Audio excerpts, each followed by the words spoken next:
Hi guys, welcome back to my channel. So this is my giant tub of European night crawlers. So let's check and see how they're doing. I did give them the paper and I fed them.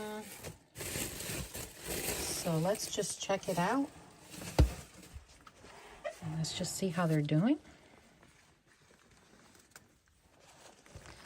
Well, I can see the chow I gave them yesterday is gone.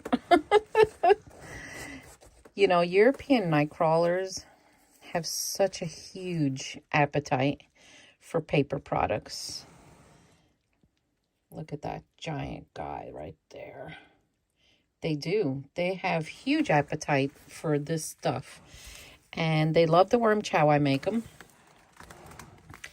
So it's like a win-win for them. They absolutely go crazy. Now let's check the corners because, you know, they love to hang out in the corners. And there they are. It's a ton of them. Look how fat that one is. My gosh. It's a huge worm. You hear the moistness in the bedding? That's why it's good to mix some brown in there, carbon, either paper. This is paper from my shredder that I had some construction paper laying around that we're not using, and just mixing it in. Look at them in the corner again. They just love it. So I'm going to mix this up a little bit today, and I am going to give them more chow because, as you can see, they've eaten it. Now this is the bin that had I had like flying insects, which I'm noticing are diminishing already because of the mosquito dunk water. And the reason I had them is because I fed some bananas and they were fruit flies and I forgot to cover them. I know, but it happens. Look at the corn. But you know, the mosquito dunk water is taking care of the problem because I'm starting to see less. It's not something that's going to work right away. It's going to take a few days, but it will work. These guys eat not only construction paper I find that I'm not using, and, you know, they eat old bills. They eat Amazon boxes. Have you ever felt the wetness of a box? It has that slimy feeling. Well, that's like the glue, and it's glucose, and they absolutely love it. So I'm going to do like a trench feeding in the middle, and I'm going to show you how to do it. So let me go get some of my worm chow. Okay, so here we are again, and I'm going to feed down the middle. Let's do a little trench feeding this time. Now, I'm not wetting this because obviously the bedding is very moist. So guys, always wet your bins first if you're going to, and then feed your worm chow.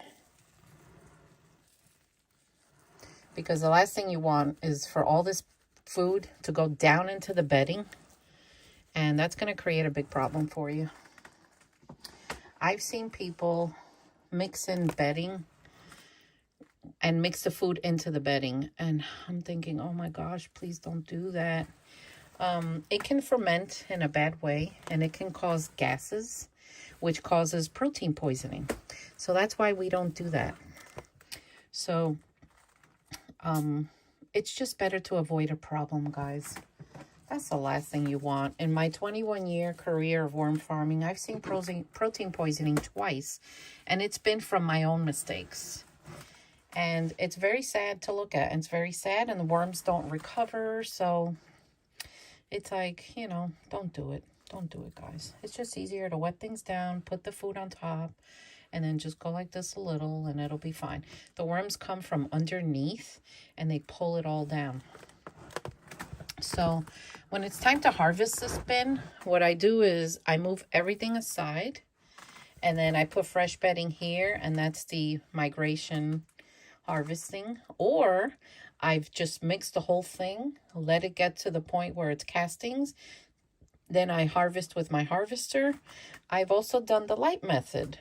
to where it's all piled up, and I use the light to drive the worms down, and I just scoop it off the top. So I've harvested all 3 different ways. I like all different ways.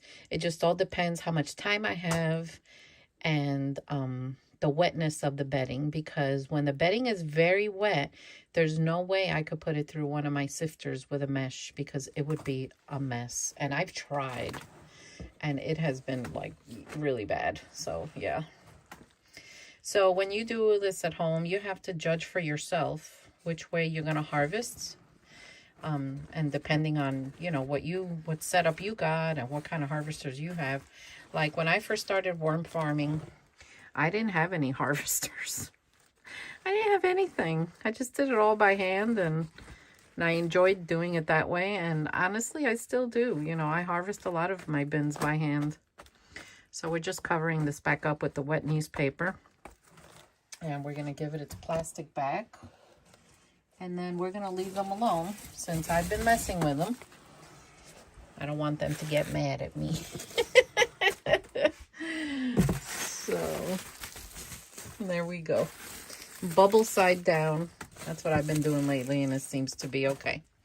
So, guys, if you haven't pressed that subscribe button, go ahead and do so. Share and like my videos and watch them. And I'll see you all next time. Take care. So people ask me all the time what bedding I like to use for my worm bins. Well, here it is. This is coconut coir right now. I use different types of beddings. It's whatever I can get. This is coconut coir mixed with some shredded paper from my shredder. And I just put some oyster shell in here for grit. Sometimes I have play sand, and I use that. And I just dump it in here, and I fill it with the mosquito dunk water, and I let it absorb. And then as I need it, I scoop it out and use it. Sometimes, guys, it's easier to have your bedding just ready to go than to have to start mixing everything from scratch, because if it'll save you so much time than have to, you know, I don't know, do everything from the beginning and then add the worms. So this bedding has already been moistened. Today I didn't moisten it, and I used some of it, as you can see here. So now what I'll do is I'll mix it up again. I'll add more, and then I'll give it a good wetting, because today is Saturday and I'll be using it tomorrow. That way tomorrow, when I come down to worm and I harvest my worms, or I need to replenish my containers, like my towers with bedding, I just grab it and it's ready to go. And that's a little tip and trick for you. And, you know, my channel's about showing you how to raise worms for composting, for sale, and also for, you know, I just share a lot of tips and tricks along the way. And I know that it helps a lot of people, because I've struggled like with tips and tricks and just figuring out how to do things. And I've always said, when I figure out how to do something, I'm going to share it. So it makes life a lot easier for some other people. So I hope that's a helpful tip for you.